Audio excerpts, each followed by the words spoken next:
પ્રધાનમંત્રી નરેન્દ્ર મોદીએ જામનગર સ્થિત વનતારામાં થઈ રહેલી કામગીરીને લઈને અનંત અંબાણીની પ્રશંસા કરી।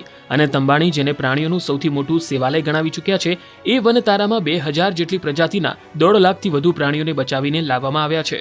મુલાકાત અંગે સોશિયલ મીડિયા એક્સ પર પોસ્ટ કરતા પ્રધાનમંત્રીએ લખ્યું કે વનતારાનું ઉદ્ઘાટન કર્યું, જે એક અદ્વિતીય વન્યજીવ સંરક્ષણ, બચાવ અને પુનર્વસનની પહેલ છે, જે પારિસ્થિતિક સ્થિરતા અને વન્યજીવ કલ્યાણને પ્રોત્સાહન આપે છે, જાનવરો માટે એક સુરક્ષિત આશ્રય સ્થાન પ્રદાન કરે છે। હું આ કરુણામય પ્રયાસ માટે અનંત અંબાણી અને તેમની સમગ્ર ટીમની સરાહના કરું છું। વનતારા જેવો પ્રયાસ વાસ્તવમાં સરાહનીય છે। આ એવા લોકોની રક્ષા કરવાના આપણા વર્ષો પહેલાના લોકાચારનું જીવંત ઉદાહરણ છે।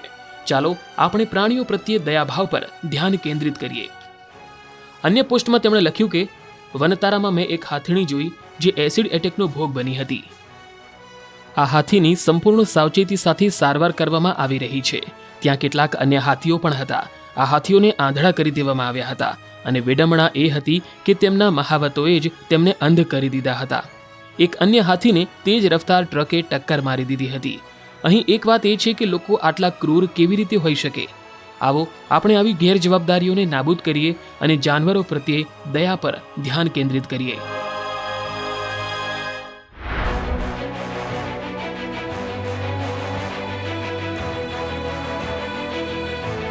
પ્રધાનમંત્રી નરેન્દ્ર મોદીએ જામનગર સ્થિત વનતારામાં થઈ રહેલી કામગીરીને લઈને અનંત અંબાણીની પ્રશંસા કરી। અનંત અંબાણી, જેને પ્રાણીઓનું સૌથી મોટું સેવાલય ગણાવી ચૂક્યા છે, એ વનતારામાં 2000 જેટલી પ્રજાતિના 1.5 લાખથી વધુ પ્રાણીઓને બચાવીને લાવવામાં આવ્યા છે। મુલાકાત અંગે સોશિયલ મીડિયા એક્સ પર પોસ્ટ કરતા પ્રધાનમંત્રીએ લખ્યું કે વનતારાનું ઉદ્ઘાટન કર્યું, જે એક અદ્વિતીય વન્યજીવ સંરક્ષણ, બચાવ અને પુનર્વસનની પહેલ છે, જે પારિસ્થિતિક સ્થિરતા અને વન્યજીવ કલ્યાણને પ્રોત્સાહન આપે છે, જાનવરો માટે એક સુરક્ષિત આશ્રય સ્થાન પ્રદાન કરે છે। હું આ કરુણામય પ્રયાસ માટે અનંત અંબાણી અને તેમની સમગ્ર ટીમની સરાહના કરું છું। વનતારા જેવો પ્રયાસ વાસ્તવમાં સરાહનીય છે। આ એવા લોકોની રક્ષા કરવાના આપણા વર્ષો પહેલાના લોકાચારનું જીવંત ઉદાહરણ છે। ચાલો આપણે પ્રાણીઓ પ્રત્યે દયાભાવ પર ધ્યાન કેન્દ્રિત કરીએ।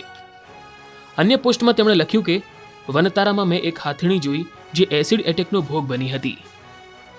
આ હાથીની સંપૂર્ણ સાવચેતી સાથે સારવાર કરવામાં આવી રહી છે। ત્યાં કેટલાક અન્ય હાથીઓ પણ હતા। આ હાથીઓને આંધળા કરી દેવામાં આવ્યા હતા અને વિડંબણા એ હતી કે તેમના મહાવતોએ જ તેમને અંધ કરી દીધા હતા। એક અન્ય હાથીને તેજ રફતાર ટ્રકે ટક્કર મારી દીધી હતી। અહીં એક વાત એ છે કે લોકો આટલા ક્રૂર કેવી રીતે હોઈ શકે? આવો આપણે આવી ગેરજવાબદારીઓને નાબૂદ કરીએ અને જાનવરો પ્રત્યે દયા પર ધ્યાન કેન્દ્રિત કરીએ।